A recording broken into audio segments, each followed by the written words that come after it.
মধ্যপ্রাচ্যে এক ভয়াবহ রক্তক্ষয়ী মহাযুদ্ধ এড়াতে ইরান, যুক্তরাষ্ট্র এবং আঞ্চলিক মধ্যস্থতাকারীরা এখন ৪৫ দিনের সাময়িক সংঘাত বিরতি প্রস্তাব নিয়ে নিবিড় আলোচনায় ব্যস্ত। যুক্তরাষ্ট্র ও ইসরায়েলি সূত্রের দাবি, আগামী ৪৮ ঘণ্টার মধ্যে কোনো সমঝোতা না হলে পরিস্থিতি নিয়ন্ত্রণের বাইরে চলে যেতে পারে।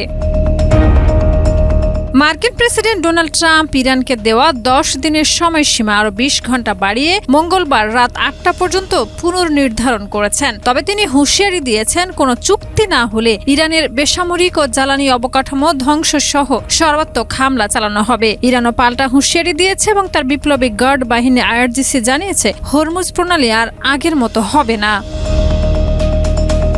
বর্তমানে পাকিস্তান, মিশর ও তুরস্ক মধ্যস্থতায় আলোচনার তৎপরতা চালাচ্ছে। প্রস্তাবিত চুক্তির প্রথম ধাপে ৪৫ দিনের সংঘাত বিরতি, দ্বিতীয় ধাপে স্থায়ী শান্তি চুক্তি কার্যকর হবে। তবে ইরান হরমুজ প্রণালী ও ইউরেনিয়ামের নিয়ন্ত্রণ ছাড়তে প্রস্তুত নয়, আর মধ্যস্থকারীরা চেষ্টা করছেন অন্তত আংশিক কিছু পদক্ষেপ নেওয়াতে।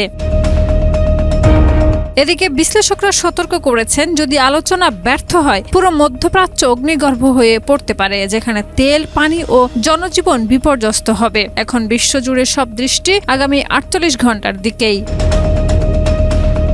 শাহিদা রুবি, মাই টিভি।